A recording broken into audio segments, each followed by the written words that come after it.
Good morning everyone, welcome back to my channel. ये है morning की मेरी पूजा की तैयारी। आज के व्लॉग की शुरुआत मैं यहीं से कर रही हूँ, क्योंकि कभी-कभी जो है मुझे बहुत अच्छे से फ्लावर्स मिल जाते हैं, तो मेरा मन करता है कि मंदिर में भगवानों को मैं सजाऊँ। और गेंदे के फूल से इतना सुंदर मंदिर डेकोरेट होता है कि मत पूछो।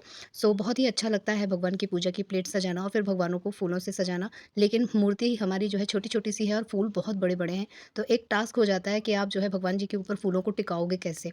लेकिन फिर भी मैं पूरी कोशिश करती हूँ। अगर माला बना के पहनाती हूँ, तो भी भगवान गिर जाते हैं, और फूलों को सिंगल ऐसे रखती हूँ तो भी भगवान जी गिर जाते हैं। तो मुझे अच्छा भी लगता है, और भगवानों का श्रृंगार रंग-बिरंगे फूलों से करके पूरा मंदिर अलग ही दिखने लग जाता है, एक अलग ही ऊर्जा, अलग एनर्जी मिलती है। आप में से कई लोग मुझसे बोलते हैं कि मेरे मंदिर में बहुत सारी मूर्तियाँ हैं, तो हाँ, मेरे मंदिर में बहुत सारी मूर्तियाँ हैं और सभी की जो है एवरीडे पूजा होती है। मैं भी करती हूँ, उत्कर्ष भी करते हैं, दक्षिणावर्ती शंख भी हमने रखा हुआ है, बहुत सारी चीज़ें रखी हुई हैं। लेकिन मेन जो चीज़ें होती हैं वो कुछ ही चुनिंदा हैं, आपको ज़रूरी नहीं है इतनी सारी मूर्तियाँ रखना। एक नवग्रह होना चाहिए और श्री यंत्र होना चाहिए, माता लक्ष्मी होना चाहिए, दुर्गा जी होना चाहिए, लक्ष्मी गणेश इस तरह से होना चाहिए, और सभी के घर में लड्डू गोपाल या बाल गोपाल तो होते ही हैं। तो बस इन्हीं की पूजा हो रही है अभी। इसको क्या बोलते हैं मालूम है तुम्हें? हाँ, फूल है आँवले के, और ये भी ना अभी झड़ेंगे। अभी तुम्हारे यहाँ बहुत ज़्यादा ये ठंड भर पूरा हम लोग नहीं झाड़ू लगा-लगा के परेशान हो जाते हैं। तो ये फूल आए हैं, फिर ये भी झड़ जाएँगे, तब इसके बाद फिर से इसमें फल आना शुरू होंगे। अभी पूरी पत्तियाँ देखो, पूरी पत्तियाँ झड़ गई हैं ना, पूरा पेड़ खाली-खाली हो गया है ना? तो ये होता रहता है बेटा। बहुत सारी जगह फूल लगा। हाँ, सारी जगह फूल ही फूल है। तू ही तो हर जगह आजकल क्यों है, ओ तू ही तो हर जगह आजकल क्यों है। ये देखो कितनी नन्हे से, पता नहीं जूम करने में तो ये ले भी नहीं रहा है, अदरवाइज देखो कितना प्यारा लग रहा है। बहुत पिंक कलर। हाँ, अरे इसमें चींटियाँ भी लग गई हैं बेटा। चलो ठीक है। अभी ब्लैक स्पाइडर।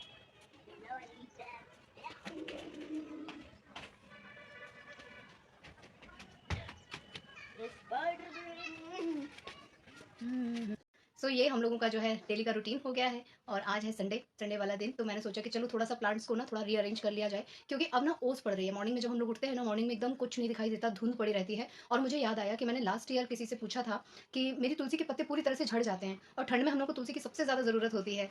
एटलीस्ट दिसंबर के टाइम पे और जनवरी के टाइम पे तो बहुत ज़्यादा ज़रूरत होती है। हम लोग थोड़ा काढ़ा वाढ़ा पीते हैं, मैं तो अभी भी पी रही हूँ। लेकिन ना तुलसी के पत्ते ही नहीं बचते हैं, वो जो ओस पड़ती है ना उनके ऊपर, तो वो पूरी तरह से मुरझा के झड़ जाते हैं, काले पड़ जाते हैं, अजीब अजीब से गल जाते हैं। और मैंने पहली बार देखा कि ठंड के दिनों में भी वो जो उसकी जड़ होती है ना, जो तना होता है, वो एकदम अजीब सा सूखा-सूखा सा लगता है। तो अगर बहुत ज़्यादा ठंडक होती है तो भी तुलसी के ऊपर ये इफ़ेक्ट आता है। तो आज मैं आप लोगों के साथ वो चीज़ शेयर करने जा रही हूँ जो मैं करती हूँ। लास्ट ईयर भी मैंने की थी, तो थोड़ा-सा जो है प्लांट मेरे बर्बाद हो चुके थे जब मुझे पता चला था कि ऐसा करना चाहिए। लेकिन हाँ, कुछ प्लांट्स मेरे बच गए थे। मेरे घर में तो बहुत सारे तुलसी के प्लांट्स अभी भी हैं, और हमेशा हम लोग साल में काफ़ी सारे डेवलप कर लेते हैं, कुछ ऑटोमेटिकली भी हो जाते हैं। लेकिन जिनके घर में 1 या 2 प्लांट होते हैं ना, उन लोगों को ये टिप्स ज़रूर से आज़माना चाहिए। कम से कम 2 महीने जो होते हैं ना, मिड नवंबर से लेके दिसंबर, जनवरी, यहाँ तक तो ज़रूर से उनको ये टिप्स को फॉलो करना चाहिए। तो मैं आप लोगों को दिखाते हुए इसको शेयर करती हूँ, और साथ में मैं अपने जो है प्लांट्स का हला-भला भी कर लेती हूँ, उसको अच्छे से सेव भी कर लेती हूँ।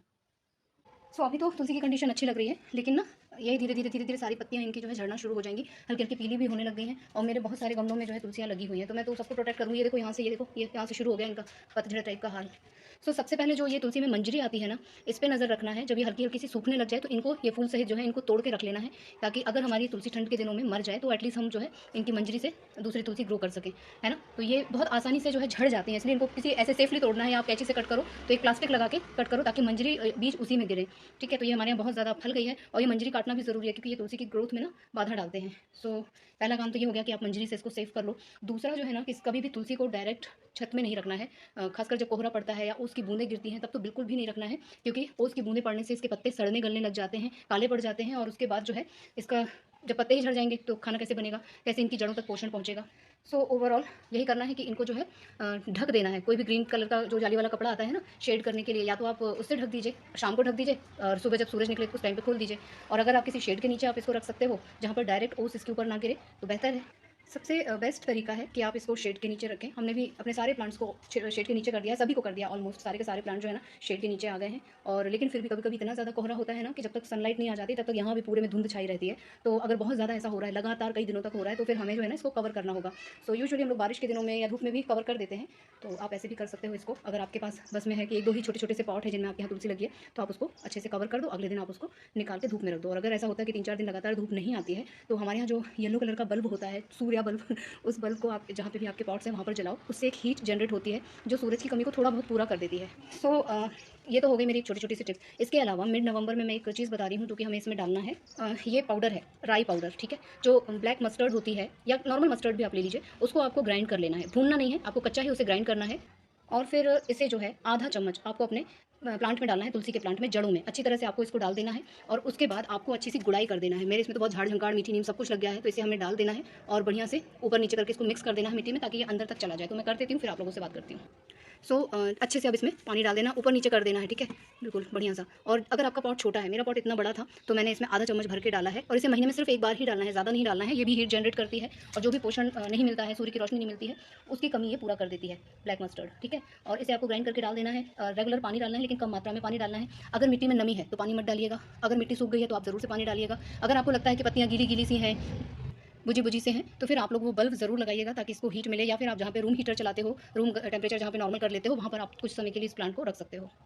तो ये तो हो गई भाई हमारे तुलसी के प्लांट की केयर। अब इसके साथ-साथ विंटर में मैं एक छोटी-सी स्किन केयर भी आप लोगों के साथ शेयर करूँगी। जिन लोगों को बहुत ज़्यादा पिगमेंटेशन है, जिन लोगों को झाइयाँ हैं और झाई ठीक हो गई लेकिन उसके स्पॉट्स रह जाते हैं, उसके दाग रह जाते हैं, वो लोग इस टिप को ज़रूर आप आज़माइएगा, ज़रूर से ट्राई कीजिएगा। मेरी गारंटी है कि ये ज़रूर आप लोगों के लिए इफेक्टिव होगा। और एक और चीज़, मेरे पास किसी ने पूछा था कि मेरे फेस पे ना चोट के निशान हैं और मैं वो निशान को मतलब परेशान हो गई हैं, जिनके ऊपर है, माथे में कहीं उनको चोट का निशान है, तो उन्होंने मुझसे पूछा था कि प्लीज़ अगर आप इस बारे में कुछ जानते हो, तो मैं पहले बता दूँ कि देखो, मेरे ना यहाँ पे नाक पे कट लगा हुआ था। मैं जब फर्श पे गिर गई थी और पूरी तरह से यहाँ से फट गई थी मेरी नाक, और ये निशान मुझे बहुत लंबे टाइम तक रहा है। करीब-करीब मैं जब 11th में रही हूँ, उस टाइम तक मुझे यहाँ पे खूब गहरा निशान था। और मुझे स्कूल के बच्चे बहुत ज़्यादा टीज़ करते थे, बहुत ज़्यादा चिढ़ाते थे। इवन घर में भी हमारे जो कज़न ब्रदर सिस्टर होते हैं, वो उल्टा-पुल्टा बोल के मुझे शुक्र खा और जाने क्या-क्या चिढ़ाया करते थे। मैं बहुत रोती थी। ये निशान जो है ना, जा ही नहीं रहा था। मैंने उस टाइम पे, देखो, यूट्यूब वगैरह नहीं होता था, इतने टिप्स वगैरह कोई हमें बताता नहीं था और इतने हम अवेयर नहीं थे कि डॉक्टर के पास एक निशान के लिए हम जाएँ या हमें ले जाया जाए।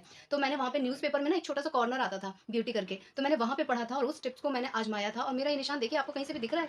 यहाँ पे जो मुझे निशान था ना, उसके लिए मैंने जो टिप पढ़ी थी, उसमें यही था कि आप कच्चे आलू का रस लगाओ और लगातार उससे रब करते रहो, धीरे-धीरे निशान चला जाता है। तो कच्चे आलू का रस तो मैंने नहीं इस्तेमाल किया, लेकिन हाँ, जब मेरी मम्मी सब्ज़ी काटती थी, तो उसमें से मैं 2-3 टुकड़े ले लेती थी। उसे जो है ना, अपने निशान पे रब करती थी। छोटे-छोटे पीस होते हैं ना, सब्ज़ी जब कट होती है, तो वही छोटे-छोटे आलूओं को मैं जो है अपने चोट पे रब करती थी, और जब वो थोड़ा सूखा-सूखा हो जाता था, तो नाखून से उसको थोड़ा-सा ऐसे-ऐसे मसल के और फिर मैं उस चीज़ को रब करना शुरू कर देती थी, और मुझे पता भी नहीं चला कब मेरा निशान जो है गायब हो गया। मैं एकदम आपको पर्टिकुलर टाइम नहीं बता सकती कि मैंने 1 साल किया कि 2 साल किया, मुझे याद नहीं है, क्योंकि वो मेरी हैबिट में आ गया था कि आलू को जो है मैं रब करती थी। जैसे ही वेजिटेबल कट होती थी, मैं सबसे पहले एक टुकड़ा उठाती थी। एक ही टुकड़े से मेरा काम बन जाता था। जितनी देर उसमें रस होता था, मैं उतनी देर उसको रब करती रहती थी। अगर मैं लिखाई कर रही हूँ, पढ़ाई कर रही हूँ, तो एक हाथ मेरा ऐसे चलता था, क्योंकि वो टिप मैंने वहाँ पे पढ़ी हुई थी। तो मुझे लगा कि ये ऑथेंटिक है, जेन्युइन है, तो चलो ट्राई करने में क्या जा रहा है, आलू कितना ईज़िली अवेलेबल हो जाता है। तो मैंने कोई भी पैक वैक नहीं लगाया, बस आलू के पीस को उठा के उसको यहाँ पे मैंने रब किया है और लगातार किया है, और आज की डेट में मैं बता सकती हूँ कि यहाँ पे मेरा कोई निशान नहीं है। भाई, आप लोगों को ज़ूम करके भी दिखा दिया।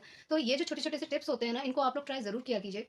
पिगमेंटेशन हो, झाइयाँ हो, या पिंपल्स के जो दाग रह जाते हैं, उनसे लोगों को जो ना अपना फेस बहुत बहुत खराब लगता है। जब आप किसी से मिलते हो, अगर आपके फेस पे बहुत सारे निशान होंगे, तो लोगों का ध्यान आपसे हट के आपके उन दाग पे ज़रूर जाता है, उन निशानों पे ज़रूर जाता है। और मैंने तो इस चीज़ को भोगा है, क्योंकि मैंने बताया है, मुझे बहुत टीज़ करते थे स्टूडेंट्स, मेरे खुद के कज़न ब्रदर सिस्टर। तो चलो ठीक है, उसको इग्नोर करते हैं, तब हम करते हैं, तब हम छोटे हुआ करते थे। तो बात-बात में, रोज़ हो के बात वहीं पे मामला सलट जाता था। ये जो टिप मैं बता रही हूँ, इसे भी मैं बनाकर दिखा देती हूँ। हालाँकि इसे आप लोग अगर नहाने से पहले इस्तेमाल करेंगे तो ज़्यादा अच्छा रहेगा। लेकिन अगर आपके पास उस टाइम पे टाइम नहीं होता है, पूजा करनी है, ये करना है, वो करना है, तो आप इसे दिन भर में कभी भी कर सकते हो। ऐसा कुछ नहीं है। मैं केवल फेस पे ही उसे अप्लाई करूँगी और आप लोगों को दिखाऊँगी। ये जो स्किन केयर मैं आप लोगों के साथ शेयर करने जा रही हूँ, इसमें हम इस्तेमाल करेंगे थोड़ी-सी फिटकरी। फिटकरी का पाउडर भी आप इस्तेमाल कर सकते हैं, लेकिन हमें स्किन केयर के लिए बहुत ही कम मात्रा में फिटकरी यूज़ करना है, इसलिए मैं इसका ढोका इस्तेमाल कर ले रही हूँ, फिर इसे हटा दूँगी मैं। साथ में हम इसमें इस्तेमाल करेंगे थोड़ा-सा दही, केवल फेस के लिए बना रही हूँ, इसलिए बहुत ज़रा-सा दही मैं इसमें इस्तेमाल करूँगी, और इसे हमें ना 1 से 2 मिनट ऐसे करके मिक्स कर लेना है, तो फिटकरी का अंश जो है वो दही में आ जाएगा, क्योंकि दही वैसे भी खट्टा होता है, और बहुत ज़्यादा मात्रा फिटकरी की नहीं लेना है, ये मैं बार-बार आप लोगों से कह रही हूँ। इसलिए ये तरीका मैं अपनाती हूँ, क्योंकि कितने पिंच आप डालोगे, हींग भी हम कभी-कभी ज़्यादा डाल देते हैं, इसलिए मैं आप लोगों को हींग बराबर नहीं बोलूँगी, वो भी नहीं बोलूँगी। सिर्फ आप एक टुकड़ा लीजिए और फटाफट उसे इस तरह से घोलिए और डाल दीजिए। अब इसमें मैंने थोड़ा-सा शहद ले लिया है, और सभी चीज़ें मैं ना अपने मन के मुताबिक ले रही हूँ, कितना हमें डालना है, कितना नहीं डालना है। आपको सूट करता है शहद, तो आप ज़रूर से डालिएगा। शहद डालना बहुत बेनिफिशियल होता है, और फिटकरी ना स्किन को ब्राइट तो करती है, लेकिन वो ना बहुत ड्राई भी कर देती है। जिन लोगों की ड्राई स्किन है, उनको प्रॉब्लम होगी। इसलिए मैं इसमें नारियल का तेल भी ऐड कर रही हूँ, क्योंकि मेरी ओवर ड्राई स्किन है। फॉर प्रिकॉशन मैं इसमें नारियल का तेल ऐड कर रही हूँ। आपको जो भी ऑयल सूट करता है, वो डाल सकते हैं। अच्छी तरह से सभी चीज़ों को मिक्स करने के बाद मैं इसमें एक और इंग्रीडिएंट ऐड करूँगी, जो कि होगी कॉफ़ी। आप कॉफ़ी कोई भी यूज़ कर सकते हो, कॉफ़ी पाउडर, उसके लिए कोई भी कंपनी बाध्य नहीं है। मेरे पास मैंने ये छोटे-छोटे से पाउचेज़ मँगाए थे, जो कि स्किन केयर के लिए ही मैंने मँगाए थे, और बस इसे ही खोल के मैं पूरा का पूरा पाउच इसमें डाल दूँगी। अगर आप कॉफ़ी नहीं लगाना चाहते हो, तो आप इसमें चावल का आटा या गेहूँ का आटा या बेसन भी इस्तेमाल कर सकते हो। प्रेफ़र कीजिएगा गेहूँ के आटे को ऐड करने के लिए। तो अच्छी तरह से इसे मैं मिक्स कर लूँगी, उसके बाद मैं अब ये फिटकरी को निकाल के हटा दूँगी और इसे धो के रख दूँगी। ये नेक्स्ट टाइम फिर से वापस से काम आ सकती है। तो अब चलिए मैं आपको ये फेस पैक लगाकर दिखाती हूँ, इसे कैसे लगाना है। काफ़ी लिक्विडी सा लग रहा है, अगर मैं इसमें आटा मिला देती तो शायद ये इतना लिक्विडी नहीं होता, लेकिन आई थिंक मेरे चेहरे पे ये टिक जाएगा, क्योंकि हमें इसे ना सुखाना नहीं है, हमें अपने चेहरे पे इसे अच्छी तरह से अप्लाई कर लेना है, और मुश्किल से, मेरा ख़्याल है, हम अगर इसे अप्लाई करेंगे तो 1 मिनट तो आराम से आपको स्मूथली अप्लाई करने में लग जाएगा, और अगर उससे कम लगता है तो भी आपको अपने चेहरे पे इसे लगा के छोड़ना नहीं है। चेहरे पे लगाने के 1-2 मिनट बाद ही आपको इसे लगातार जो है फेशियल वाले सर्कुलर मोशन में रब करना स्टार्ट कर देना है।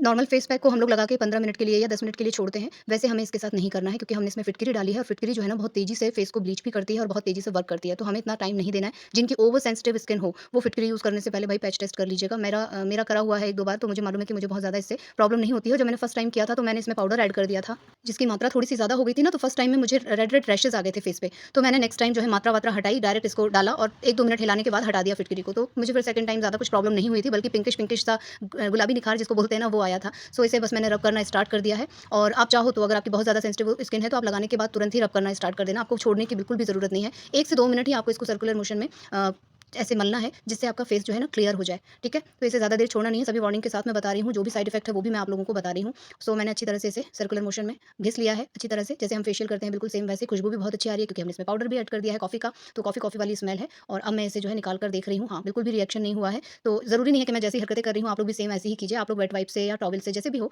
वैसे आप लोग इसे अच्छे से पोंछ लीजिएगा। अब ये ना हल्की-हल्की ड्राई होने लग गई है मेरे रब करते-करते ही, तो मैं इसे फटाफट जो है पोंछ लेती हूँ और इसके बाद मैं अच्छे से ठंडे पानी से अपना चेहरा धोऊँगी। ठंडे पानी का ही इस्तेमाल कीजिएगा, वार्म वाटर का या गर्म पानी का इस्तेमाल चेहरा धोने के लिए इस टाइम पे नहीं कीजिएगा क्योंकि हमने फिटकरी इस्तेमाल की है, ठीक है? अब मैं फेस को धुलकर आपको दिखाती हूँ। मुझे तो अभी तुरंत के तुरंत नज़र आने लग गया है। मैंने जो है मेकअप लाइट बंद कर दी है, फिर भी कैप्चर नहीं कर रहा है कैमरा जैसा मेरा पिंक-पिंक चेहरा हुआ है इस टाइम पे। सो मैं फाइनली इसे धुल के फिर आप लोगों को दिखाती हूँ। तो जितनी भी वार्निंग हो सकती थी, जो भी सावधानियाँ रखनी है, मैंने सभी कुछ आप लोगों के साथ शेयर कर दी है और ये बहुत ही अच्छा स्किन केयर है। धूप की रोशनी जो है ना इस तरफ इसलिए ऐसा आ रहा है। सो उम्मीद करती हूँ कि ये दोनों टिप्स जो है वो आप लोगों के लिए यूज़फुल रहेंगे। अगर आप लोगों को इससे ज़रा सा भी बेनिफिट मिलता है तो मुझे ज़रूर से कमेंट डाउन करिएगा और अगर मेरे चैनल पे नए हैं तो प्लीज़ मेरे चैनल को सब्सक्राइब कीजिएगा, वीडियोज़ को लाइक कीजिएगा और अपनी फैमिली और फ्रेंड्स के साथ उसे शेयर कीजिएगा दोस्तों। अपना ख्याल रखिएगा। मिलती हूँ नेक्स्ट वीडियो में, तब तक के लिए take care, tata, bye bye.